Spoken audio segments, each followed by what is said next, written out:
शुश्रूषुभि का विशेषण है कृतिभि। इसका तात्पर्य है श्रवण का संकल्प, श्रवण की इच्छा सामान्य जीव के हृदय में प्रकट नहीं होगी। किसके हृदय में प्रकट होगी? कृतिभि। कर्तवी शब्द की टीका में श्री वल्लभाचार्य जी ने कहा है कि कृतिभि का अर्थ आप लोग समझते ही हैं पुण्यात्मा, सुकृति जन। उनके हृदय में भागवत श्रवण की अभिलाषा जागृत होगी। लेकिन वल्लभाचार्य जी का भाव है कि सामान्य पुण्य में, सकाम कर्मानुष्ठान जन्य पुण्य में ऐसी योग्यता कहां है जो कथा सुनने की इच्छा प्रकट कर सके। वह तो केवल भोग तक सीमित है, वस्तु की प्राप्ति तक सीमित है। उसमें ऐसी सामर्थ्य कहां जो भगवान की कथा सुनने की, सत्संग करने की इच्छा हो जाए। तब कौन से पुण्य का फल है सत्संग का श्रवण करना? तो श्री वल्लभाचार्य जी कहते हैं भगवत भागवत परिचर्या जन्यम पुण्यम। किसी न किसी जन्म में ठाकुर सेवा बन गई होगी, भगवान के किसी प्राण प्यारे भक्त की सेवा बन गई होगी। तो भक्त भगवान की सेवा जो हमने कभी की होगी, उससे जन्य जो पुण्य है, वो पुण्य आज पूंजीभूत हुआ है। तो आज श्री ऋषिकेश में संत वैष्णवों की, गुरुजनों की पावन सन्निधि में श्री परम पावनी भगवती गंगा के तट पर बैठ करके हम लोगों को भगवत कथा के रसास्वादन का अवसर प्राप्त हो रहा है। ये हमारे किसी सुकृत का फल नहीं, पुण्य का फल नहीं, ये भगवान की कृपा का फल है। ये भगवान ने कृपा की है। भूले भटके कोई सेवा बन गई होगी, आज हमें कथा सुनने का अवसर प्राप्त हो रहा है। ये तो भागवत श्रवण के अधिकारी हैं। भागवत श्रवण के अधिकारी और कथन के अधिकारी कौन है? कहने सुनने के अधिकारी कौन है? सताम का विशेषण है निर्मत्सराणाम। निर्मत्सराणाम सताम। मात्सर्य दोष से रहित जो सत्पुरुष हैं वे ही कहने के अधिकारी और सुनने के अधिकारी। मात्सर्य दोष बड़ा प्रबल दोष है। वो इतना प्रबल दोष है भगवान, संसार के लोगों में तो कूट कूट के भरा है। कई बार तो परमार्थ पथ पर चलने वालों की भी ये दोष भारी दुर्दशा करता है। वो तरह तरह के भेद के कारण, एक दूसरे को नीचा दिखाने में लोग लगे रहते हैं। गौ माता के 4 थन हैं, देखने में 4 हैं, दूध सब में एक जैसा है कि नहीं? श्री वृंदावन बिहारी गौ माता के 4 थन हैं, दुग्ध सब में एक जैसा है कि नहीं? क्या दूध में भेद है? आगे वाले थन में अलग दूध और पीछे वाले थन में अलग प्रकार का दूध और इधर वाले थन में अलग प्रकार का दूध। दुग्ध में भेद है क्या? दुग्ध में भेद नहीं है। दुग्ध के स्वाद में भेद नहीं, दुग्ध के रंग रूप में भेद नहीं, दुग्ध के गुण में भेद नहीं, एक है। वे गाय के थन के समान अलग अलग 4 दिखते हैं, अलग अलग दिखते हैं। दूध सब में एक जैसा है। दूध क्या है? भगवत प्रीति, भगवान में आसक्ति, भगवान की आराधना, ये सब में एक जैसी है, कोई भेद नहीं है। अब लोग झगड़ा करने लग जाएं तो बेचारे झगड़ा ही करते रह जाएंगे, दूध का स्वाद भी नहीं ले पाएंगे, दूध के स्वाद से भी वंचित रह जाएंगे। तो इसी प्रकार से आचार्यों का मुख्य सिद्धांत भगवान में प्रीति करना, इस बात को लोग भुला करके छोटी छोटी बातों पर उन्हें कट्टर सांप्रदायिकता का स्वरूप दे करके और वे रस से वंचित रह जाते, भगवत प्रेम से वंचित रह जाते। किसी सिद्धांत में कोई विरोध नहीं, क्योंकि सब एक भगवान की प्राप्ति चाहते हैं। ईमानदारी से जितने आचार्य हैं सब भगवान की प्राप्ति चाहते हैं और सबका एक ही संकल्प है, जीव भगवान से जुड़ जाए। एक ही संकल्प सबका है, कोई भेद नहीं उसमें। फिर मात्सर्य कैसा? ये मात्सर्य हमारे अपने अज्ञान से कल्पित है। अपने अज्ञान के कारण ही हमारे चित्त में मात्सर्य उत्पन्न होता है। निर्मत्सराणाम से तो भगवान की कथा कहने सुनने के अधिकारी कौन है? जिनमें मात्सर्य है।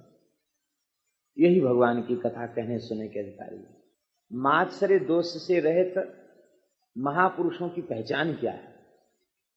मात्सर्य दोष से रहित महापुरुषों की पहचान ये है कि वे किसी की निंदा नहीं करते, किसी का तिरस्कार नहीं करते, किसी की उपेक्षा नहीं करते।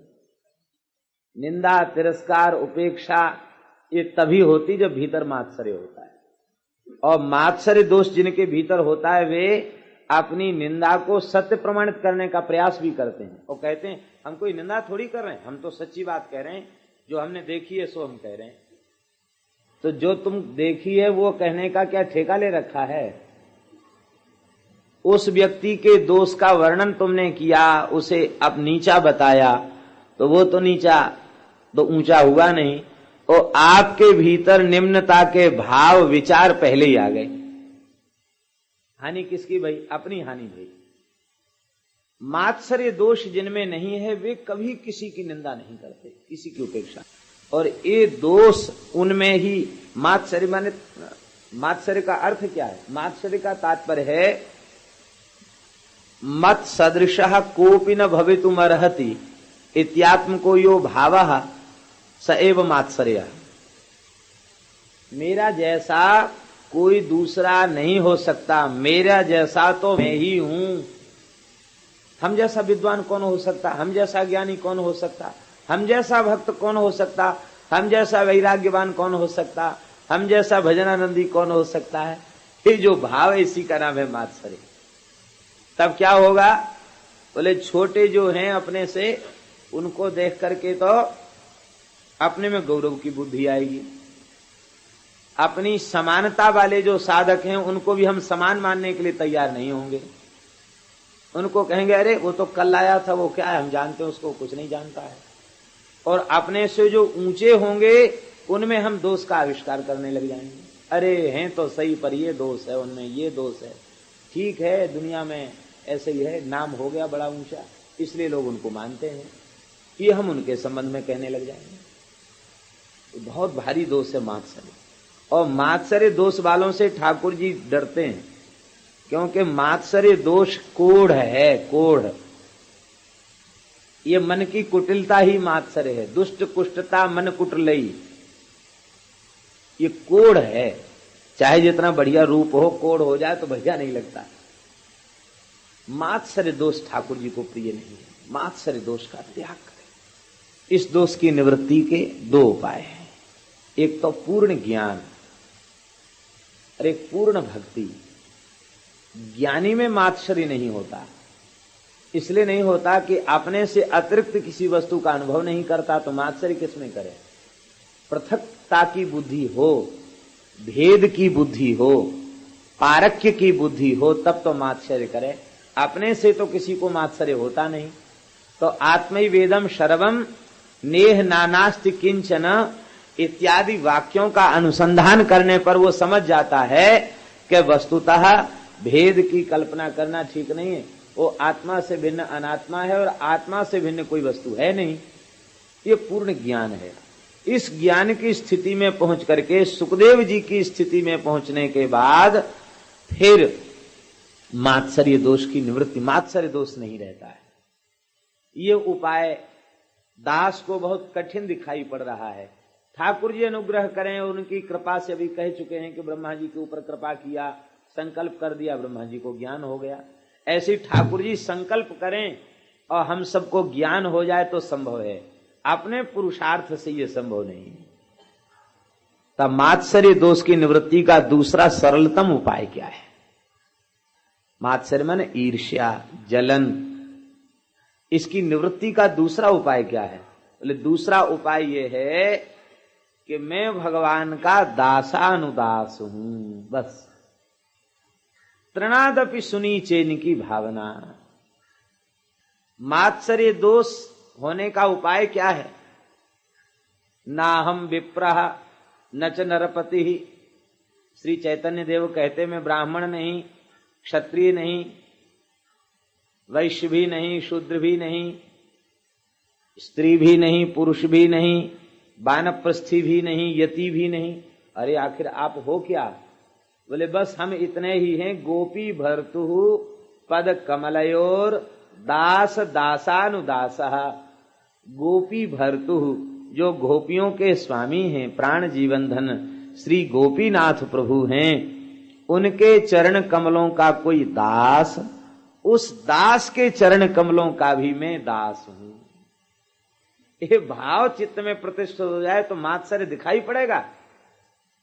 भक्त के चित्त में जो निरतिशय दैन्य होता है, उस दैन्य के कारण उसमें मात्सर्य नहीं होता।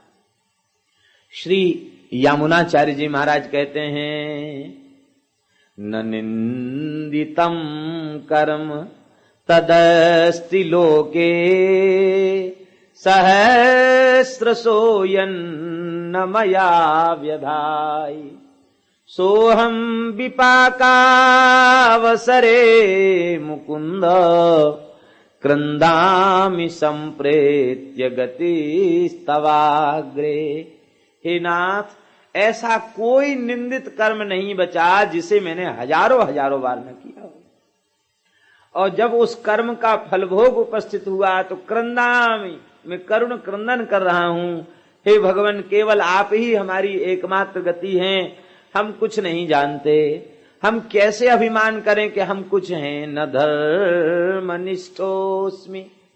धर्मनिष्ठ नहीं हूं तो क्या अधर्मी है? नहीं, परम धर्म के पालन करने वाले हैं, लेकिन मैं धर्मात्मा हूं इस बात का अभिमान नहीं है। न धर्मनिष्ठोस्मि न चात्मवेदी, आत्म तत्व का बोध भी हमें नहीं, आत्मज्ञानी भी नहीं है। न भक्तिमास्त्वच्चरणारविंदे,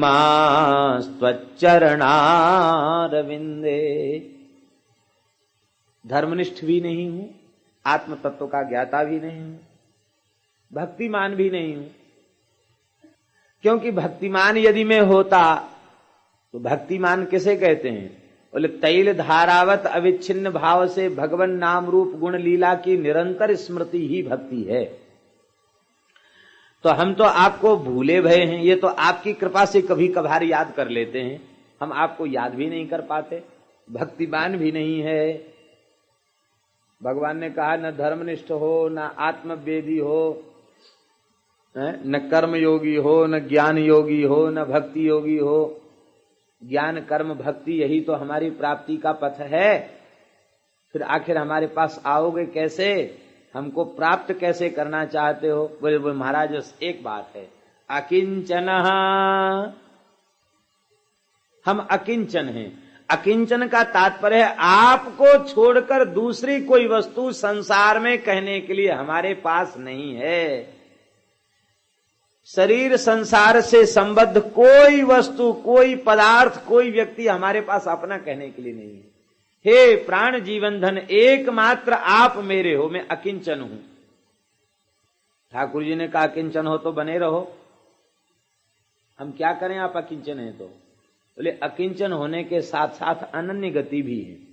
अकिंचनों को भी बहुत गति हो जाती है। जिसका कोई कुछ नहीं है वो कभी किसी के सामने कहते बाबूजी वस्त्र दे दीजिए, बाबूजी अन्न दे दीजिए, बाबूजी द्रव्य दे दीजिए। तो अकिंचनों की भी बहुत गति होती है, वे भी कहीं न कहीं से मांग जांच के अपना गुजारा कर लेते हैं।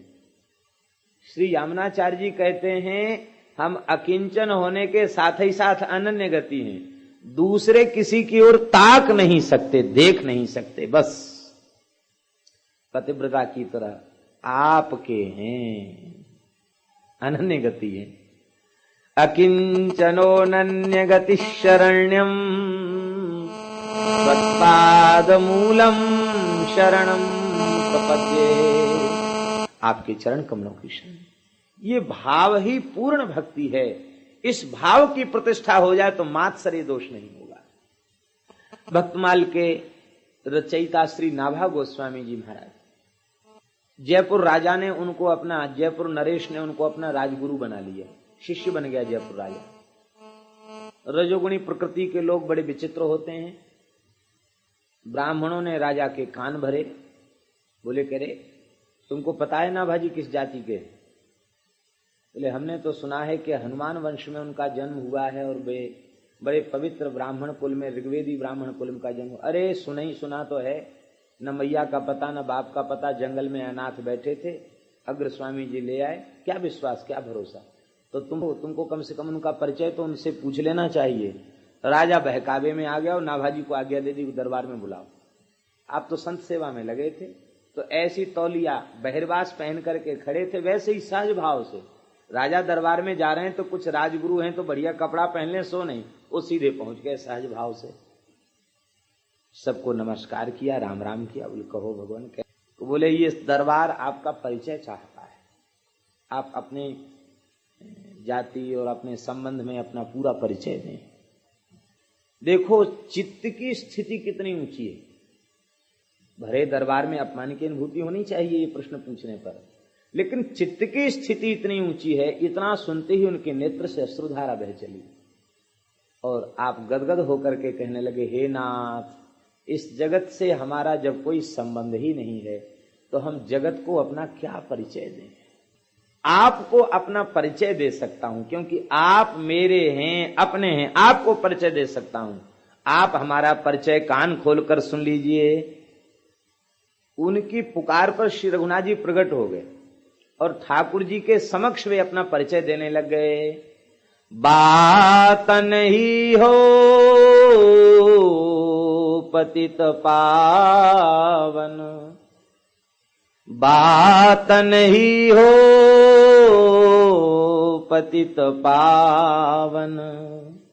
हे नाथ, बातों बातों में पतित पावन बन गए। बहुत संतों ने आपको पतित पावन कहा तो आप भी फूल गए कि हम पतित पावन हैं। बात नहीं हो पतित पावन, मोते काम परे जानहुगे, बिन रण सूर कहावन। हम जैसे पतित से पाला पड़े तो समझ में आएगा, बिना युद्ध के ही सूरवीर बनना चाहते हो। बिन रण सूर कहावन, बात नहीं हो पतित पावन। श्री ठाकुर जी ने कहा, नाभाजी, हमने तो बड़े बड़े पतितों को पार लगा दिया, दैन्य कितना विलक्षण है। वे कहते, को टाक द्वे टाक पोसेरा, बड़ी बड़ाई शेर, हो पूर्ण पतिताई सो, ज्यों पाशानन मेरु। हे नाथ, कोई छटाक भर का पापी, कोई 2 छटाक का पापी, कोई पाव भर का पापी, कोई आधा शेर का पापी, और जिन अजामिल जैसे पापियों की गिनती कराई गई है पुराणों में, वे पूरे 1 शेर के पापी हैं। लेकिन हम 1 शेर और 1.25 शेर और 1.5 शेर के नहीं हैं। ज्यों पाषाणन मेरु, सुमेरु पर्वत के समान पापी हैं हम। शेर 2 शेर के पापी नहीं, सुमेर के समान पापी हैं। आपने जिन पतितों को पार लगाया वे पुराण के पतित हैं। कब के पतित हैं? सतयुग त्रेता द्वापर हु के, सतयुग त्रेता द्वापर हु के, पतितन को गति आपी। उन्हें हमें बहुते अंतर है, हम कल युग के पापी। हमारे में उनमें बहुत अंतर है, क्योंकि वे उन धार्मिक युगों के महापुरुष थे, हम कलयुग के पापी। हम तो कलयुग के पापी हैं। इसलिए हे नाथ, पाहन नाव पार करो, नाभा कह हरि पकड़ो कान। या तो इस पत्थर की नाव को भवसागर से पार कर दीजिए, और नहीं तो कान पकड़ लीजिए भरे दरबार में कि आज से हम पतित पावन नहीं। हरिशरणम कहने का भाव यह है कि इस प्रकार का दैन्य जिन महापुरुषों के हृदय में है, उनके हृदय में मात्सर्य दोष घुस सकता है क्या? संसार की किसी भी वस्तु को लेकर गुमान किया गया तो मात्सर्य से बचना कठिन हो जाएगा। और जब मात्सर्य नहीं, मात्सर्य से आप नहीं बच पाएंगे तो सत्संग का सुख नहीं मिलेगा। सत्संग का स्वाद, सत्संग का सुख तभी मिलेगा जब मात्सर्य छोड़ करके भगवान के चरित्र का श्रवण करें। इस मात्सर्य से बचने का उपाय दैन्य, बहुत दीन बन करके रहो। इसका तात्पर्य दीनता के प्रदर्शन से नहीं है। संसार के सामने हम दीन बने इससे तात्पर्य नहीं है, दीनता के प्रदर्शन से तात्पर्य नहीं है, भीतर से दीन हो जाए। भगवान को दो चीजें प्रिय नहीं है, तीन वस्तुएं भगवान को प्रिय नहीं है। श्री मलुकदास जी महाराज कहते हैं, जलन खुदी रघुनाथ के मन नाहि सुहाती। मात्सर्य भगवान को, जलन माने मात्सर्य, और खुदी, खुदी माने अपने में श्रेय लेने की भावना, हम ही सबका श्रेय हम अपने ऊपर ले लें। जलन खुदी रघुनाथ के मन नाहि सुहाती। इसलिए मात्सर्य दोष से रहित होना। जब हम और कुछ भी नहीं है तो हम किस वस्तु को लेकर अभिमान करें? ये सारी विशेषताएं शरीर को लेकर हैं और शरीर हम नहीं हैं, हम केवल भगवान के अंश हैं, भगवान के दास हैं। इस भाव के आने पर मात्सर्य नहीं रहेगा। और इस दोष, ये दोष जब निकल जाएगा तो किसी में दोष नहीं दिखाई पड़ेगा। फिर हम चुगलखोरी करें किसी की, ये चुगलखोरी वाली आदत फिर नहीं रहेगी। ये बार बार अपने हृदय में यही भाव धारण करना, ये सरल भाव है। हम भगवान के दास हैं, भगवान के दास हैं और कुछ भी नहीं है। न जाने कितनी उपाधियां जन्म से अविद्याग्रस्त होने के कारण हमें प्राप्त हैं। वे उपाधियां हम में हैं नहीं, लेकिन अविद्या के कारण न जाने कितनी उपाधियों, कल्पित उपाधियों को हमने अपना रूप दे दिया है, अपना मान लिया है। वे उपाधियां तो नष्ट हो नहीं पाई और तरह तरह की उपाधियों को हमने बटोर लिया। संपूर्णानंद जी महाराज सत्संग में कहा करते थे, कहते थे, मैं संपूर्णानंद हूं यह भी उपाधि है। मैं अमुक हूं ये तो उपाधि, मैं साधु हूं यह भी उपाधि है। हाँ, केवल मैं श्री ठाकुर जी के चरण कमलों का दास हूं यही निरुपाधिक स्वरूप है। बाकी सब जो कुछ स्वीकार किया गया वो उपाधि है। जब हम अपने को मान लेंगे कि हम महात्मा हैं तो अपने में महात्मा के लक्षण आवे या ना आवे, सारा संसार हमको दुनिया दिखाई देने लग जाएगा। अरे दुनिया, तो उपेक्षा की बुद्धि पहले हमारे चित्त में आ गई। अब बताओ लाभ हुआ कि हानि? हाँ, अच्छा तो तब होगा जब हमको अकेले अनुभव हो कि संसार में सबसे बड़ा असाधु मैं हूं और ये सब सामने बैठी है तो सब महात्मा ही हैं, ये तो सब साधु ही हैं, ये सब भगवान के भक्त हैं। मैं भक्त नहीं हूं, मैं ज्ञानी नहीं हूं, मैं भक्त नहीं हूं, बाकी सब ज्ञानी हैं, सब भक्त हैं, सब मुक्त हैं, सब ठाकुर जी के स्वरूप हैं। यह अनुभव होगा तब चित्त की शुद्धि होगी। अब मैं कुछ हूं यह अनुभव जब तक होगा तब तक चित्त की शुद्धि नहीं। ये मात्सर्य दोष से रहित महात्मा ही इसके कथन श्रवण के अधिकारी हैं। हम लोगों का बड़ा सौभाग्य है, श्री गंगा जी के तट पर बैठ करके हम लोग कथा सुन रहे हैं। श्री ठाकुर जी अनुग्रह करें, हम लोग मात्सर्य दोष से रहित होकर के कहें और सुने तो यह परम लाभ हम सबको प्राप्त हो जाएगा। श्रीमद् भागवत क्या है? निगम कल्प तरोर गलितम फलम शुकमुखादमृतद्रव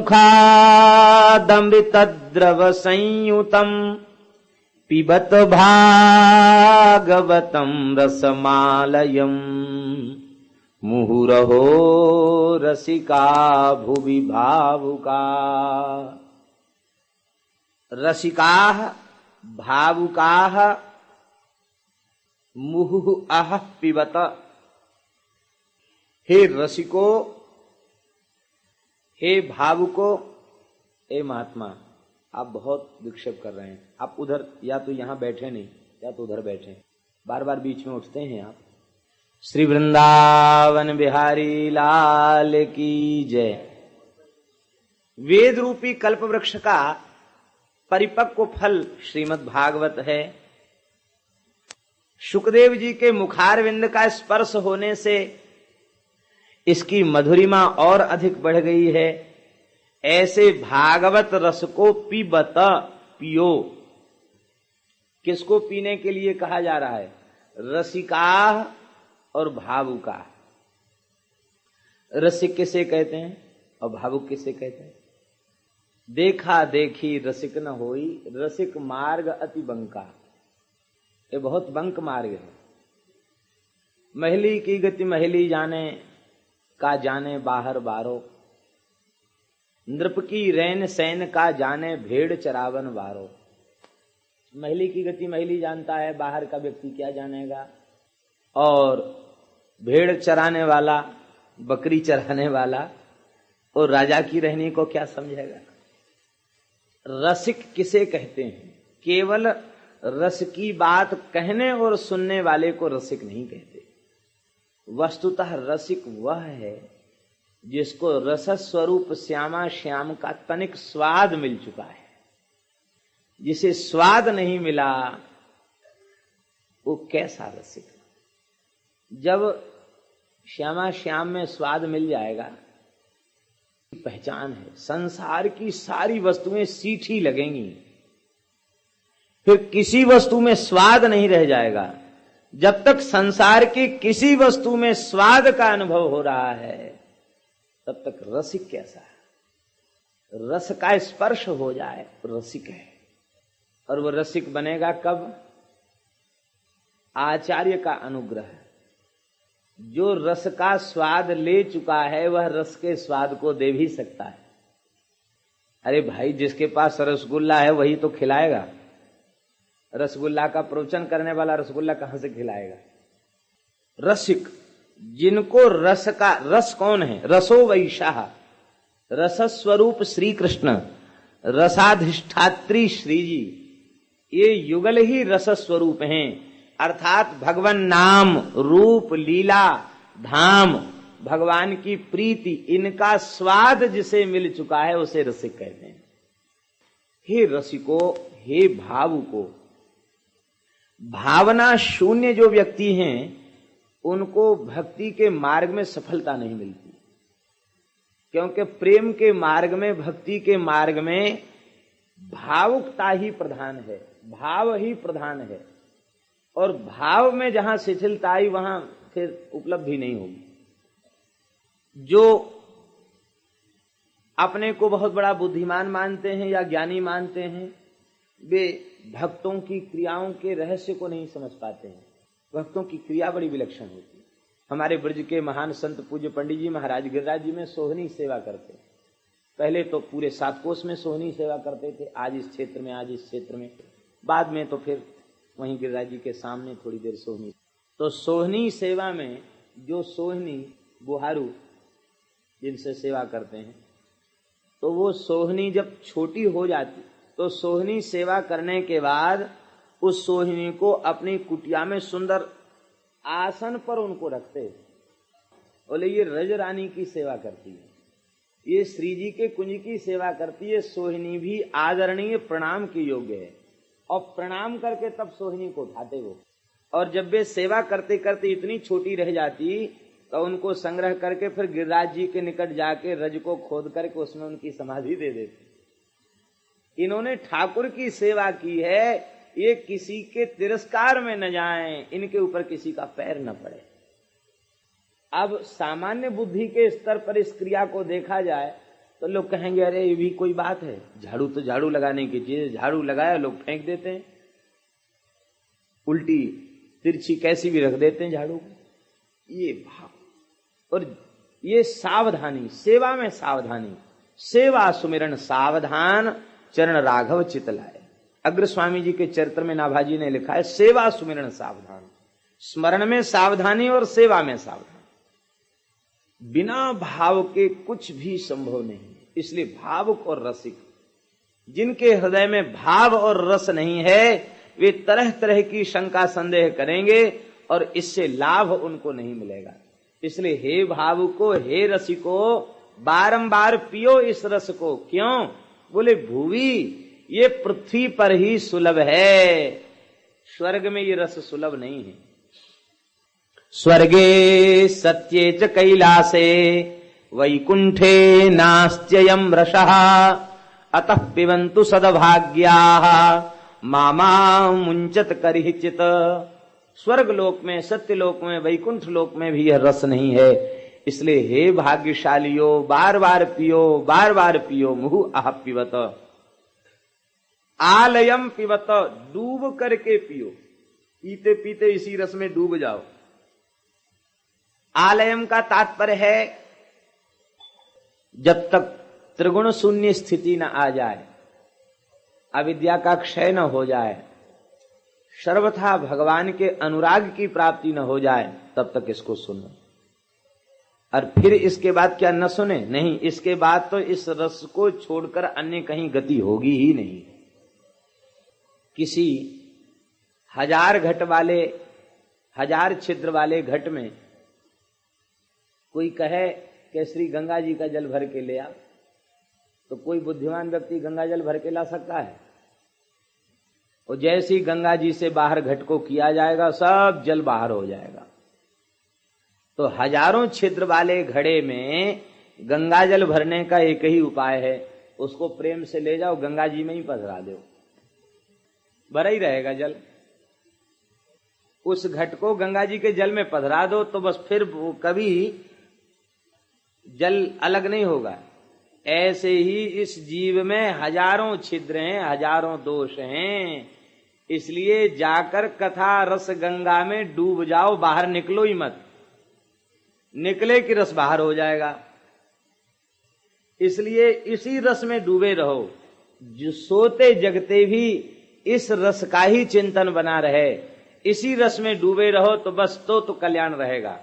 और नहीं तो यहां रस भरा और छेद तो बहुत हैं, थोड़े गए, चित्त की वृत्ति बहिर्मुख भई, बस सब निकल गया रस बाहर। ये आलयम शब्द का अर्थ यही है।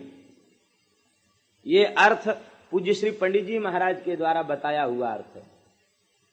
पूज्य पंडित जी के श्रीमुख से श्रवण किया, गोवर्धन वाले पंडित जी के मुख से बाबा ने कहा कि जैसे काऊ घट में हजारन छिद्र होए, वाकु जलसों परिपूरित करवे को एक ही उपाय है, वाये जमुना जी में पधराए दो, वा में तो निकारो मत। ऐसे ही या जीव में हजारन छिद्र हैं, या कथा रस में डूबे के रखो, बाहर मत निकलन दो, निकलोगे बस शून्य है जाएगो। यही संपर्क संत बना करके रखते हैं। ये कथा का तात्पर्य क्या है? भगवान से संपर्क। 5 घंटे 6 घंटे सुन रहे कथा, ठाकुर जी से संबंध बना हुआ है। अब इसके बाद फिर ठाकुर जी की सेवा है, फिर नाम जप है, फिर ग्रंथ का स्वाध्याय है, फिर भगवान नाम संकीर्तन है, फिर ठाकुर जी की आरती सेवा पूजा है, फिर नहीं मन लगा तो चलो माला लिया, वृंदावन की परिक्रमा कर आए, यमुना जी का दर्शन कर आए, रास बिहारी का दर्शन कर लिया। ये जो है किसी उपाय से बस सोते जगते एक क्षण फुर्सत मत रहने दो। बक्सर वाले मामा जी एक कहावत कहते हैं अपने भोजपुरी भाषा की। कहते हैं कि एक सास ने अपनी बहू से कहा, अरे बहुरिया सांस लो। बहू बड़ी खुश हुई कि सास हमेशा काम में लगा के रखती है, चलो अभी कुछ हमको फुर्सत दे रही है कि अरे बहुरिया सांस लो, काम छोड़ो। क्या? बोले चरखा छोड़ जांत लो। तो अब बताओ, माने वो चरखी चला रही थी, चरखा काट रही थी, तो उसकी सास ने कहा कि चरखा छोड़ दो, अब क्या करो, जांत लो, कुछ पीस लो। तो अब बताओ, उसकी सास ने उसे फुर्सत दिया क्या? फुर्सत नहीं दिया, एक काम को छोड़ के दूसरे काम में लगा दिया। ऐसे ही एक साधन कर रहे हैं और इसके बाद मन ने कहा कि भाई बहुत देर हो गई, तो चलो दूसरे साधन में लगाओ उसको। इस मन रूपी बहुरिया को सांस मत लेने दो, केवल इसको झांसा दो कि सांस लो, एक खाली बहका दो इसको कि तुम सांस लो। क्या? बोले तू कथा में मन नहीं लग रहा है, ठीक ठीक, चलो कीर्तन करो, चलो नाम जप करो, चलो ठाकुर जी की स्तुति करो, चलो संतों का दर्शन करने चलो, चलो वहां सत्संग में बैठो। इस मन रूपी बहुरिया को सांस मत लेने दो, खाली सांस लेने की बात कहो उसको बहकाने के लिए, अरे भाई देखो तुमको ये करते चलो, लेकिन अपने मन को सदा लगा करके रखें। ये आलयम करते हैं। भगवत संबंध निरंतर बना रहे। वैष्णवों की जो अष्टयाम सेवा है, ये क्या है? ये निरंतर भगवत संबंध बना रहे, इसकी एक सरस प्रणाली है। भगवान की सन्निधि निरंतर बनी रहे, इसकी ये सरस प्रणाली है, रसयुक्त प्रणाली। रोग का शमन कड़ुआ चिरायता पीने से भी संभव है और शरबत पीने से भी संभव है। तो आप लोग क्या पीना चाहेंगे, कड़ुआ चिरायता की शरबत? एक रोगी है और वैद्य कहता है कि हमारे पास 2 प्रकार की दवा है, एक तो कड़ुआ चिरायता है और एक बढ़िया सुंदर गाढ़ा शरबत है, मीठा शरबत है, रोग दोनों से दूर हो जाएगा। आप क्या पीना चाहेंगे, कड़ुआ चिरायता की शरबत? शरबत पीना चाहेंगे। तो भगवान की रस पद्धति की जो सेवा है वो मीठा शरबत है, और बाकी जो साधन है ना, बड़े बड़े कठोर व्रत जप तप आदि जो साधन हैं, इन साधनों को कड़ुआ चिरायता कहा गया।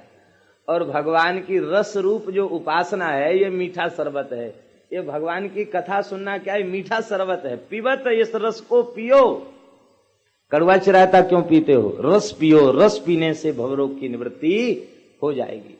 आलयम पिबत, डूब करके पियो, बार बार पियो, क्योंकि यह रस पृथ्वी पर ही सुलभ है, यह रस अन्यत्र सुलभ नहीं है। वेद रूपी कल्प वृक्ष का परिपक्व फल है। वृक्ष भी अपूर्व है और अपूर्व वृक्ष का फल भी अपूर्व है। प्राकृत वृक्ष का फल इतना मीठा होता है, तो अप्राकृत वृक्ष हो उसका फल कितना सुमिष्ट होगा, ये वर्णनातीत है, वर्णन में समाहित नहीं हो सकता। इतने से ही इसकी महिमा सिद्ध थी। लेकिन जब सुखदेव जी ने अपने मुखारविंद का स्पर्श कर दिया तो इसका माधुर्य और बढ़ गया। क्योंकि जिस फल में तोता अपनी चोंच लगा देता है वह फल स्वाभाविक रूप से सुमधुर हो जाता है। तो सुखदेव जी ने मुखारविंद का स्पर्श किया तो और अधिक मीठा हो गया। श्री प्रियादास जी महाराज ने कहा है, रसिक अनन्य मुख होत विश्व मोहिनी। कथा के संबंध में प्रियादास जी का भाव है, रसिक अनन्य मुख होत विश्व मोहिनी। भगवान के चरित्र तो वही हैं, लेकिन किसी रसिक अनन्य के मुख से प्रकट हों तो वह विश्व मोहिनी। विश्व मोहिनी क्या, भगवान को भी मोहित करने वाली भक्त की वाणी बन जाती है। संत कहते सुन जोरी मुस्कात। अब सुन जोरी मुस्कात का तात्पर्य क्या हुआ? वो ठाकुर की ही लीला है, लेकिन भक्त की वाणी से ठाकुर जी को इतनी प्रीति है वो सुन सुनकर फूले नहीं समाते, आनंद में विह्वल हो जाते। क्योंकि रसिक अनन्य मुख होत विश्व मोहिनी, ठाकुर की ही लीला जब ठाकुर के किसी भक्त के मुख से प्रकट होती है तो वह जगत को नहीं, वो भगवान को भी मोहित, विश्व मोहन को भी मोहित कर देने वाली वो वाणी बन जाती है। तो रसिकाचार्य श्री सुखदेव जी हैं, जिन्हें संसार के रूप रसगंध शब्द स्पर्श में तनिक भी स्वाद नहीं है, वे सच्चे रसिक श्री सुखदेव जी महाराज हैं। और वे श्री सुखदेव जी महाराज, उनकी वाणी से जब इस रस का स्पर्श हो गया तो बस इसकी मधुरिमा और अनंत गुणित बढ़ गई। इसलिए इस रस को पियो। आप लोग कहेंगे कि पहले फल कहा, फिर रस कहा, फिर पीने की बात कही, परस्पर असंबद्ध बात कह रहे हैं। फल को पिया नहीं जाता, खाया जाता है। कहते भाई ये फल है जरूर, लेकिन रस रूप फल है, रस ही रस है, गुठली छिलका इसमें नहीं है, त्याज्य अंश नहीं है, संपूर्ण ग्राह्य है, पेय है, इसलिए इसको पीना चाहिए। कहते जब पेय रस ही है तो रस को फल कहना कौन सी बुद्धिमानी है? जब रस है तो रस ही कहो, उसे फल क्यों कहते हो? कहते रस इसलिए उसको कहा जा रहा, फल इसलिए कहा जा रहा है कि यदि केवल रस कहेंगे तो एक दोष आ जाएगा। कौन सा दोष आएगा? बोले केवल रस कहने पर एक दोष आ जाएगा। वो दोष क्या है? वस्तु में, पदार्थ में विकृति का दोष। रस चाहे जितना उत्तम हो, वो प्रवाहित जो वस्तु है उसे ही रस कहते हैं, जो द्रवीभूत वस्तु है उसे ही रस कहते हैं। तो द्रवीभूत रस यदि कहेंगे कि वेद रूपी कल्प वृक्ष से झरता हुआ रस है, तो रस झरकर नीचे आएगा और भूमि का स्पर्श प्राप्त करते ही उसमें अपेयत्व का दोष आ जाएगा, कोई पीने योग्य नहीं रह जाएगा। और जब फल कह देंगे तो ये दोष नहीं आएगा, क्योंकि फल में तो रस सुरक्षित है, उसका क्षरण नहीं हो रहा है, उस रस का क्षरण नहीं हो रहा है, रस सुरक्षित है, इसलिए इसको फल कहना ठीक है। तब बोले एक आपत्ति तो फिर भी आ जाएगी, ये श्रीधरी टीका का भाव है, एक आपत्ति फिर भी आ जाएगी। क्या आ जाएगी? बोले ये तो गलितम फलम, ये पका हुआ फल है, वो पका हुआ फल अपनी टहनी पर रहता नहीं है, वो अलग होकर के पृथ्वी पर आ जाता, और इसमें गुठली छिलका है नहीं और इसमें रस ही रस है, तो ऐसा कोई दिव्य फल टूटकर नीचे आएगा तो भी तो फैल जाएगा। तो जो आपत्ति रस कहने में थी वही आपत्ति फल कहने में भी आ जाएगी। फिर आप कैसे इसे बात बनाना चाहते हैं?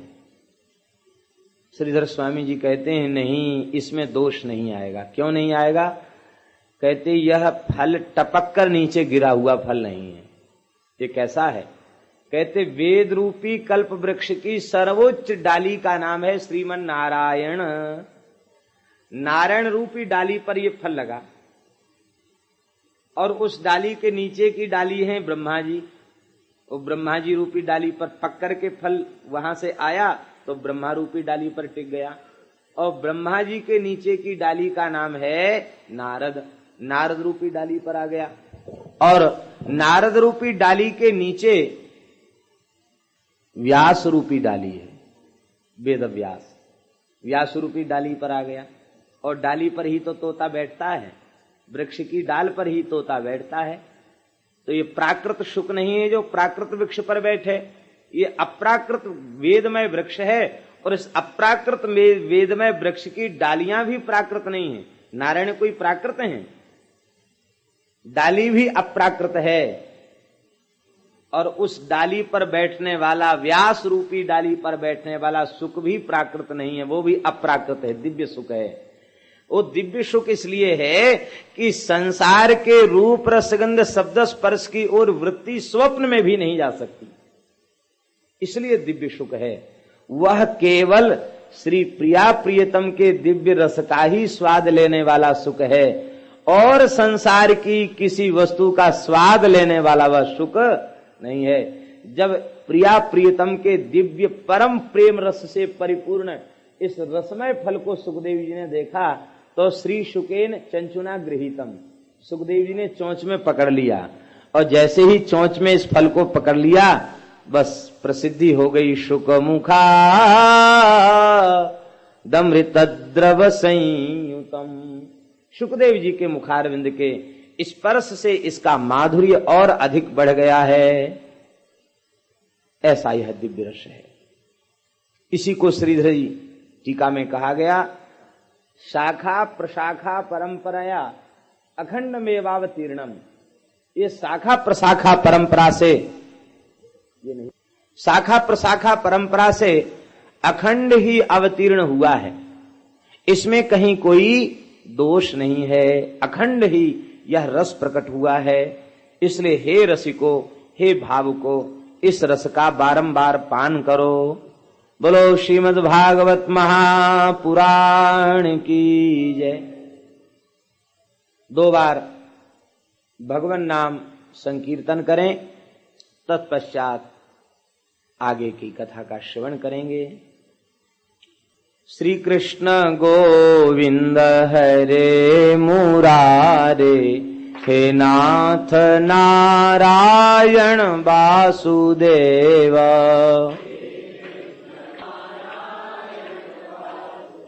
श्री कृष्ण गोविंद हरे मुरारे, हे नाथ नारायण वासुदेव।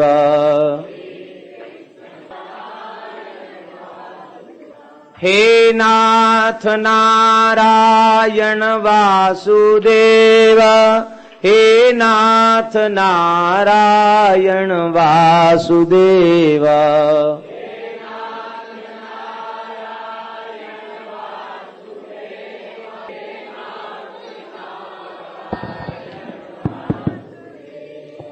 श्री कृष्ण गोविंद हरे मुरारे, हे नाथ नारायण वासुदेव।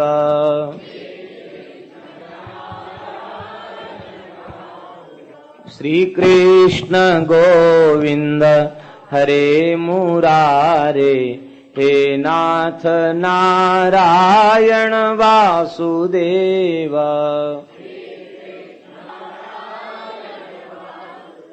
हे नाथ नारायण वासुदेव, हे नाथ नारायण वासुदेव।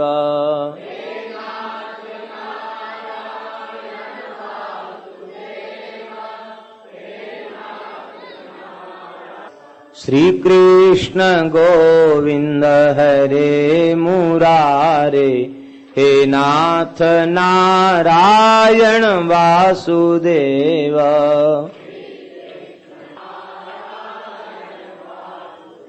श्री वृंदावन बिहारी लाल, श्री गंगा महारानी की। नैमिषारण्य में श्री सूत जी महाराज विराजमान हैं व्यासपीठ पर। 88,000 शौनकादि ऋषि तपस्या कर रहे हैं, यज्ञ कर रहे हैं। किस संकल्प से? 17 स्वर्गाय लोकाय सहस्र सममाशत। स्वर्ग लोक की प्राप्ति की कामना से 1,000,000 वर्ष में पूर्ण होने वाले यज्ञ का अनुष्ठान कर रहे हैं। आप लोग कहेंगे कि अभी तो आप स्वर्ग की कह रहे थे कि भगवान के भक्त स्वर्ग चाहते नहीं, और शौनक जी जैसे महाभागवत वैष्णव स्वर्ग की प्राप्ति से तप कर रहे हैं या कथा सुन रहे हैं, ये क्या है? इसका अर्थ है कि ऐसे प्रकरणों में जहां स्वर्ग शब्द का पठन हो तो वहां स्वर्ग शब्द से देवलोक विहित नहीं है, वहां स्वर्ग शब्द से भगवान के चरण कमल, भगवान का धाम ही विहित किया गया है। इसलिए स्वर्गाय लोकाय का अर्थ क्या है? स्वरलोके गीयते स्तूयते इंद्रादिभिः असौ स्वर्गायो हरिः। स्वर्गाय माने स्वर्ग लोक में भी देवता, स्वर्ग लोक में भी देवता जिनकी स्तुति का निरंतर गान करते रहें, उन भगवान का नाम ही है स्वर्गाय। अर्थात भगवान के चरण कमलों की प्राप्ति के लिए, भगवान के चरण कमलों की प्राप्ति के लिए ही वे सब भजन कर रहे थे। 1,000 वर्ष में पूर्ण होने वाले यज्ञ की दीक्षा वे लिए हुए थे।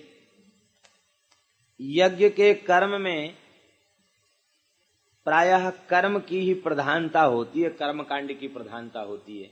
पंडित लोग जानते हैं इस बात को। यज्ञ जहां कहीं होते हैं, ब्राह्मण लोग प्राय यज्ञों में जाते ही हैं, तो पूर्वाह्न तो बीत जाता है देवताओं के पूजन में, क्योंकि प्रत्येक पीठ की पूजा होती है और प्रधान पूजन अंतिम में होता है। फिर 10 दिक्पाल बलि होती है, इंद्रध्वज का पूजन होता है, और इसके बाद मध्याह्न हो जाता है। इसी में प्रधान पूजा में मध्याह्न हो जाता है। अब मध्याह्न में ब्राह्मण फलाहार करते हैं, और फलाहार करने के बाद फिर अपराह्न काल में देवताओं की आहुति, और फिर प्रधान होम, प्रधान देवता का होम। तो प्रधान आहुति करते करते सूर्यास्त हो जाता है, और जब सूर्यास्त हो जाता है तो बस यज्ञ नारायण की आरती करके प्रसाद लेकर सब प्रस्थान करते हैं। ब्राह्मण भी सायंकालीन संध्या वंदन करते हैं, और इसके बाद रात्रि में प्रसाद पाके सो जाते हैं। फिर सवेरे से उनको यज्ञ में लगना है। तो यज्ञ का काम ऐसा काम है, यज्ञ का काम बंद कर दे। यज्ञ का काम ऐसा काम है कि इस यज्ञ के कार्य में कथा श्रवण को अवकाश नहीं है। कर्मकांड ही इतना प्रधान है कि उसमें कथा सुनने का समय नहीं। लेकिन इन ऋषियों के संबंध में व्यास जी कह रहे हैं, ता एक दातु मुनयः प्रातर हुत हुताग्नयः। प्रातः काल ही उन्होंने अपने आहुति की क्रिया को संपन्न कर लिया। इसका तात्पर्य है कि यज्ञ करने नहीं बैठे हैं, यज्ञ के व्याज से कथा सुनने बैठे हैं। यज्ञ तो केवल बहाना है, यज्ञ के बहाने से कथा सुनने बैठे हैं। नहीं तो महाराज इनकी सायंकाल को आहुति होना चाहिए संपन्न, प्रातः हुताग्नया, प्रातः काल ही आहुति संपन्न कर दी। इसका तात्पर्य है सर्वेभ्यो देवेभ्यो नमः गंधाक्षत पुष्पाणि समर्पयामि करके पूजन कर दिया और सर्वेभ्यो देवेभ्यो नमः स्वाहा करके आहुति कर ली। अपने कथा की निवृत्त होकर के नित्य नियम से बोले बस भगवान कथा सुनाइए। कथा सुनने बैठ गए। भगवान की कथा की बड़ी महिमा है। सत्संग के प्रति महत्व बुद्धि रखनी चाहिए। संसार का कोई शुभ कर्म सत्संग की बराबरी नहीं कर सकता। उत्तम से उत्तम कर्म भी सत्संग की बराबरी नहीं कर सकता। सत्संग की समता अन्य किसी साधन से करना सत्संग की महिमा का तिरस्कार है। भागवत के 11वें स्कंद में वर्णन है। निमि जी यज्ञ कर रहे थे और ब्राह्मण मंत्रोच्चारण कर रहे थे। निमि जी स्वाहा स्वाहा स्वाहा आहुति दे रहे थे। उसी समय नवयुग ईश्वर आए तो आपने हाथ जोड़कर कहा ब्राह्मणों अब यज्ञ बंद कर दो। आहुति को बीच में रोका नहीं जाता। आहुति प्रारंभ हो गई तो पूर्ण आहुति के बाद ही उसको रोका जाएगा।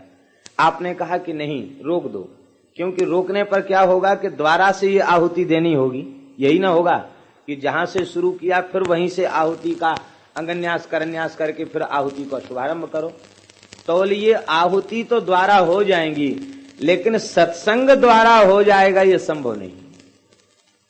यज्ञ बार बार हो जाएगा, आहुति बार बार हो जाएंगी, लेकिन ये महात्मा कृपा करके पधारे हैं और इनकी वाणी से लाभ द्वारा मिल जाएगा ये संभव नहीं।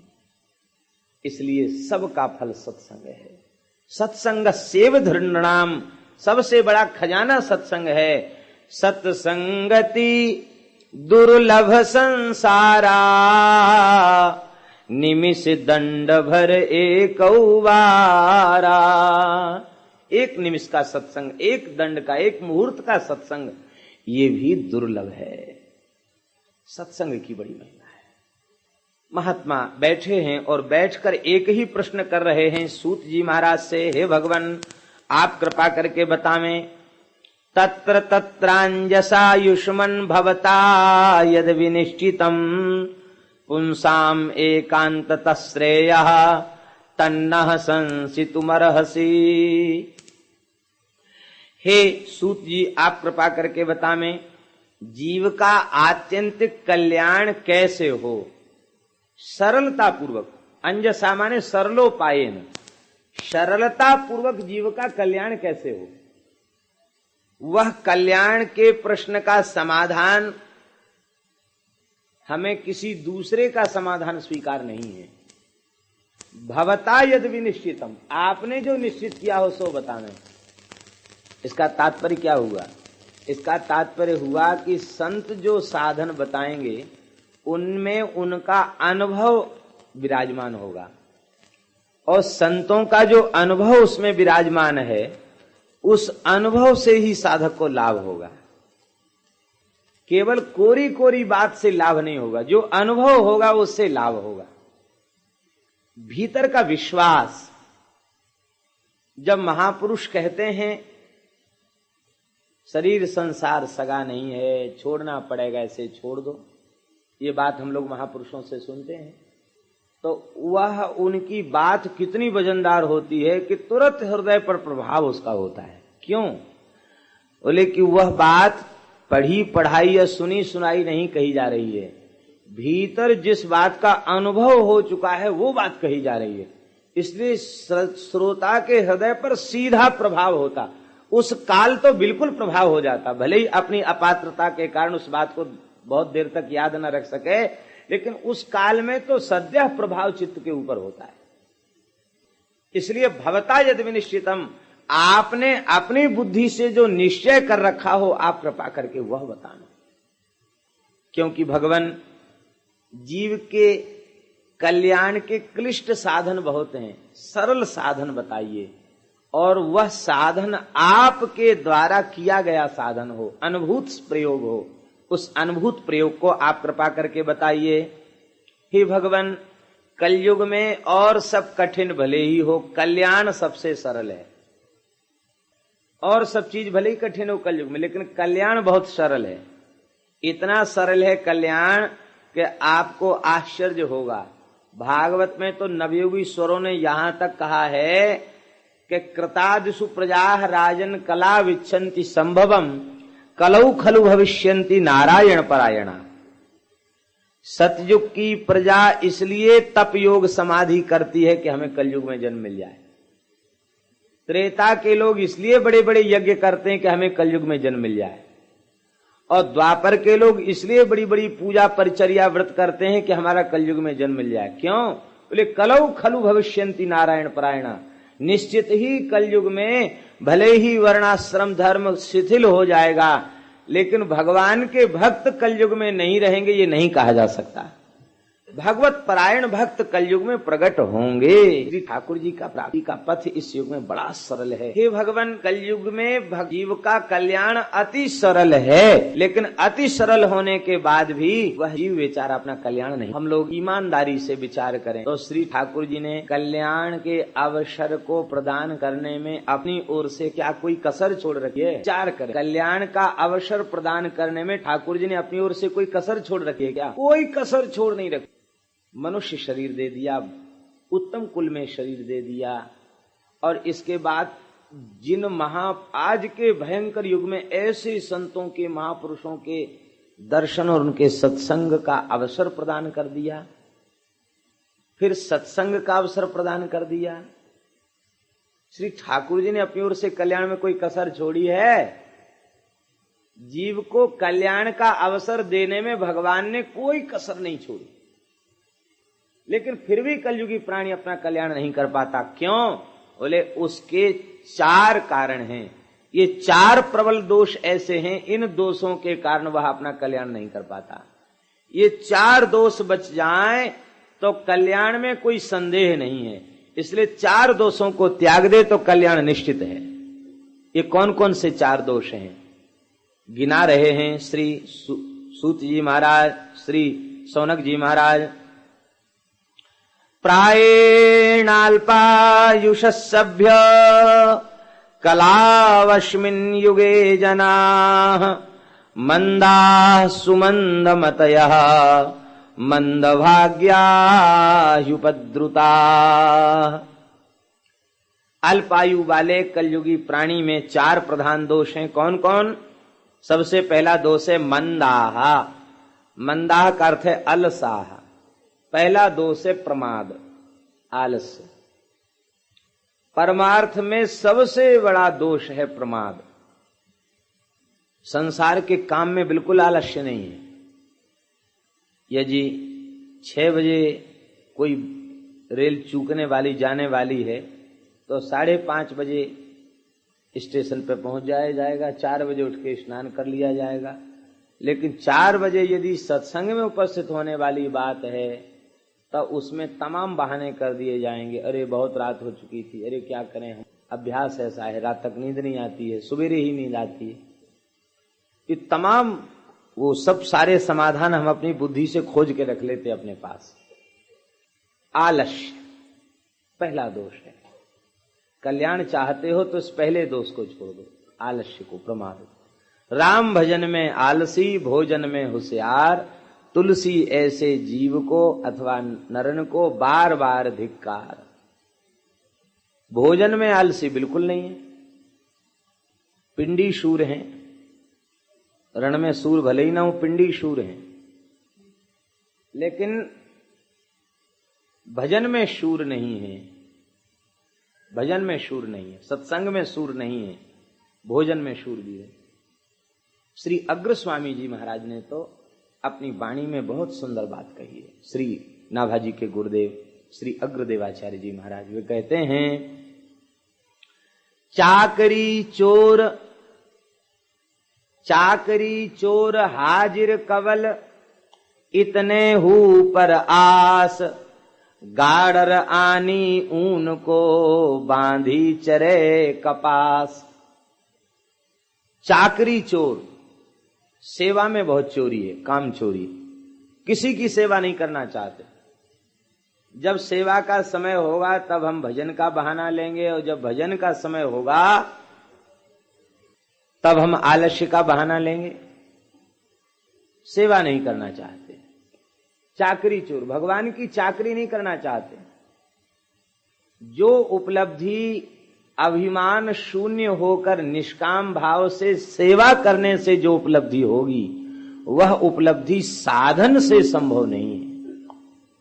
इसलिए बड़े बड़े महात्मा देखे गए हैं कि जो सेवा में परायण देखे गए, बहुत उच्च कोटि के महात्मा हैं, सेवा में परायण देखे गए। सेवा की बहुत बड़ी है। सुदामा कुटी की नाली श्रावण भादों की अन्न की बदबू से भर गई। अब जिस किसी को कोई कहे कि किसी के साफ करने का साहस नहीं, इतनी बदबू से। महाराज कहीं बाहर से पधारे शिव भक्त, तो किसी ने, उनसे कौन कहेगा कि नाली साफ कर दो? वे तो एक प्रतिष्ठित महापुरुष। जैसे आए तो तुरंत नीचे गए और हाथ से उठा उठा करके सब साफ करने लगे। पहुंच करके हमने कहा महाराज आप कर रहे हैं? तमाम लोग इकट्ठे हो गए, महाराज आप कर रहे हैं? तो पंडित जी तुम्हें पता नहीं है, हम नाली साफ नहीं कर रहे हैं, ये भीतर स्मरण में आ जाता है। सेवा से भीतर की सफाई होती है। नाली साफ नहीं कर रहे हैं, ये भीतर की सफाई कर रहे हैं। भीतर बहुत गंदा हो चुका, वो कचरा बाहर निकाल रहे हैं। चाकरी चोर, भगवान की सेवा नहीं करना चाहते, भक्ति की सेवा नहीं करना चाहते, दीन दुखी की सेवा नहीं करना चाहते। हाजिर कबल, भोजन के लिए हर समय तैयार।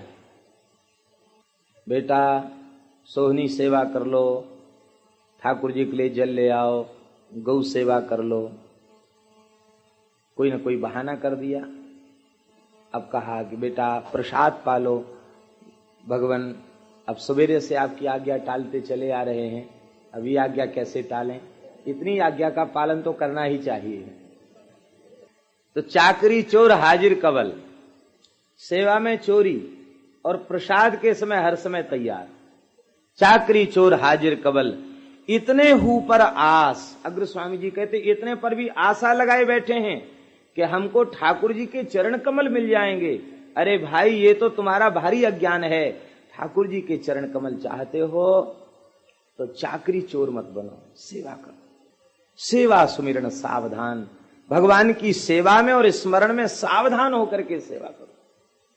सावधान होकर सेवा क्या है? ये भगवान के अनुग्रह से ये सेवा हमें प्राप्त हुई है। ठाकुर जी की कोई सेवा करते करते हमारा हृदय भरे आवे, ये सेवा का स्वरूप है। चाकरी चोर हाजिर कवल, इतने हु पर आस। कहते वो तो वही दशा हो गई, गाडर आनी ऊन को बांधी चरे कपास। कोई गरीब आदमी था, उसके पास कोई रोजी रोटी का धंधा था नहीं। किसी सज्जन व्यक्ति ने कहा कि देखो ऐसा है, तुम्हारे पास एक छोटा खेत है, कपास तुमने उसमें बो रखा है, एक गाडर को खरीद लाओ। गाडर माने भेड़। एक भेड़ को खरीद लाओ, और भेड़ को खरीद लाओ, भेड़ के बालों से ऊन निकलेगा, और कपास तुम्हारे घर में है ही है, तो कपास और ऊन मिला करके कुछ कंबल चद्दर बना लेना, और उनको बेचकर निर्वाह करना, तो एक धंधा भी छोटा मोटा हो जाएगा और तुम्हारा काम भी चलेगा। उसने कहा ठीक है। तो रही सही पूंजी गंवाकर एक भेड़ खरीद लाया, और जैसी भेड़ को घर में लाके रखा तो वो हरे हरे कपास के खेत को सब खा गई। तो भेड़ खरीदी गई थी किस लिए? क्या इससे धंधा चलेगा? धंधा हुआ नहीं, उसने खेत ही खा लिया। ऐसे ही गाडर आनी ऊन को, ये शरीर रूपी गाडर भजन के लिए मिली। भगवान का नाम लेंगे, सत्संग करेंगे, लेकिन बांधी चरे कपास। जो कुछ इसको ठाकुर जी ने खाने पीने भोगने को दिया था ना, वो तो सब चर लिया इसने। और चर ही नहीं लिया, समय के पहले कोटा पूरा कर लिया। इतनी शक्कर खा गया कि समय के पहले शक्कर खाना बंद, इतना घी पी लिया कि घी खाना बंद, इतना नमक खा लिया कि नमक खाना बंद। कोटा तो भगवान ने राशन पानी जो दिया था सब पूरा कर लिया इसने, लेकिन सेवा में नहीं लगा, भगवान का भजन नहीं किया। चाकरी चोर हाजिर कबल, इतने हु पर आस, इतने पर भी आशा लगाए हैं। गाडर आनी ऊन को बांधी चरे कपास। गाडर से ऊन कब मिलेगी? जो इसको बांध के रखो तो कपास भी मिलेगा, उसकी ऊन भी मिलेगी। इसका तात्पर्य है शास्त्र के नियंत्रण में जब हम अपने आप को रखेंगे, शास्त्र और सदाचार के बंधन में जब अपने आप को रखेंगे तो सफल होगा शरीर धारण करना। शास्त्र से अनियंत्रित होकर के यदि हमने खाया पिया और भोगे तो बस फिर किसी काम लायक नहीं रह जाएंगे। पहला दोष है चाकरी चोर। सेवा में सावधान रहे। कहने पर सेवा किया तो सेवा की क्या महिमा है। सेवक तो सेवा खोज लेता है, सेवा का अन्वेषण कर लेता है। सेव्य को क्या आवश्यकता है, इस सेवा का अनुभव हो जाए। सेवा का स्वरूप ऐसा है कि महाराज सेव्य के हृदय में कोई कामना जगे तो सेवक को पता चल जाए। वेणुवृंद कुंज में जो एक संत थे, क्या नाम था, श्री बनवारी शरण जी, तो गिरिराज जी में विराजते थे बनवारी शरण जी। महाराज जी ने घटना उनकी सुनाई। लक्ष्मण मंदिर में थे, रसोई बना रहे थे और रास बिहारी को प्यास लगी तो रसोई में सेवा करते करते भी व्याकुल हो गए। बोले ठाकुर जी प्यासे हैं, और बिना हाथ धोए ही भाग चले दान घाटी की ओर। जैसे ही पहुंचे तो रास बिहारी बोले, अरे बाबा जी तू कहां मर गए हो, मैं प्यासो बैठू इतने देर से, इतने देर से मैं प्यासो बैठू, बाबा जी तू कहां चलो गए हो। आपने तुरंत जल पिलाया। ये क्या है? इसका तात्पर्य है कि सेव्य में अनुराग और सेवा में रुचि, सेव्य में अनुराग और सेवा में रुचि, ये दो चीजें हो जाएंगी तो सेवा की आज्ञा नहीं लेनी पड़ेगी, आज्ञा नहीं मांगनी पड़ेगी, तो उस सेवा का भाव प्रकट हो जाएगा। ये पहला दोष है। आलस्य के कारण कीर्तन में, भजन में, सत्संग में आलस्य के कारण हम लाभ नहीं ले पाते। पहला दोष है प्रमाद। दूसरा दोष क्या है? मंदाह माने अलसाह, आलस। तीसरा दोष क्या है? मंदाह सुमंदमतया। दूसरा दोष है सुमंदमती। आप लोग कहेंगे मंदमती और सुमंदमती में क्या अंतर है? मंदमती तो वो है जो स्वाभाविक रूप से पागल है। मंद बुद्धि तो मंद बुद्धि है, वो तो बेचारा मंद बुद्धि है, इसलिए ठीक ठीक निर्णय नहीं कर पाता, उठपटांग काम करता है।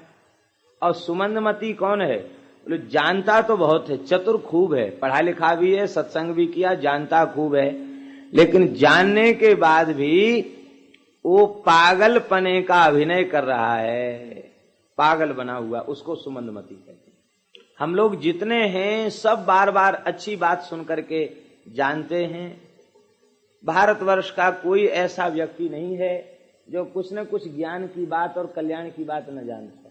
बताए, कोई ऐसा व्यक्ति नहीं है जो ज्ञान की और कल्याण की बात न जानता हो, सब जानते हैं, लेकिन जानने के बाद भी उसे स्वीकार नहीं कर पाती। ये दूसरा दोष है सुमंदमती। तीसरा दोष क्या है? मंद भाग्या। मंद भाग्य। मंद भाग्य क्या? बोले महत पुरुष की सन्निधि प्राप्त करने के बाद भी लाभ नहीं उठा पाते, ये मंद भाग्य है। आज ऐसे अवसर को हाथ से खो देने के बाद क्या फिर ऐसा अनुकूल समय मिलेगा? इसकी कल्पना यदि आपके चित्त में है तो आप निश्चित ही भ्रम में हैं। आज जो परिस्थिति प्राप्त है, आज जो धाम का स्वरूप प्राप्त है और जो संत आज प्राप्त हैं, द्वारा जन्म लेके आओगे तो वो परिवेश वो नहीं मिलेगी। आज के 50 वर्ष पहले की स्थिति आज नहीं है, तो आज से 50 वर्ष बाद की स्थिति की कल्पना हम करें, कितनी भयंकर होगी वो स्थिति। फिर इतनी सुगमता रह जाएगी कल्याण की? नहीं रह जाएगी। कल्याण इतना सुगम नहीं रह जाएगा। आज इन महत् पुरुषों की सन्निधि के प्राप्त होने के बाद भी हम लाभ से वंचित रह रहे हैं। क्यों? बोले महत् पुरुष के आश्रय का फल हमने लौकिक वस्तुओं की प्राप्ति मान लिया। यही जो है ये दोष है। इस सुमंद मतया मंद भाग्य, ये मंद भाग्य है। और चौथा दोष क्या है? उपद्रुता, उपद्रवग्रस्त जीवन। उपद्रव है नहीं कोई, काहे का उपद्रव? हमारे पीछे कोई उपद्रव नहीं लगा है, लेकिन जानबूझकर हमने 10-20 तरीका के उपद्रव लगा रखे। वहां जाना है, ये करना है, ऐसा होना है, तैसा होना है, ये उपद्रव है। उपद्रव छोड़ दो तो भजन ही भजन बनेगा। उपद्रव शून्य जीवन नहीं है। इन 4 दोषों के कारण जीव अपना कल्याण नहीं कर पाता। और देखें, भगवान की कृपा से दास को तो ऐसा समझ में आया है कि इन 4 दोषों में पहला दोष सबसे प्रधान है, मंदा, आलस, प्रमाद। ये पहला दोष है। ये पहला दोष हट जाए, भजन में आलस छूट जाए, साधन में प्रमाद शून्यता आ जाए, तो फिर सुमंदमती भी नहीं रह जाएगी, फिर मंद भाग्य भी नहीं रह जाएंगे। आलस्य रहित होकर के सत्पुरुष की सेवा करेंगे तो उसका पूरा लाभ मिलेगा। मंद भाग्य भी नहीं रह जाएंगे और फिर जीवन में कोई उपद्रव भी नहीं रह जाएगा। इसलिए कहने में 4 दोष हैं, वस्तुतः प्रधान एक ही है, मंदा, और उसी के पिछलग्गू हैं 3। एक हट जाएगा तो 3 नहीं रहेंगे। इसलिए परमार्थ के पथ में आलस्य करना छोड़ दें। ये इन दोष के कारण ही जीव अपना कल्याण नहीं कर पाता। इसलिए आप कृपा करके भगवान के परम पावन चरित्र को सुनावें। उन भगवान ने नंद ग्रह में यशोदा के गर्भ से अवतार लिया, कौन कौन से लीलाएं की आप कहें।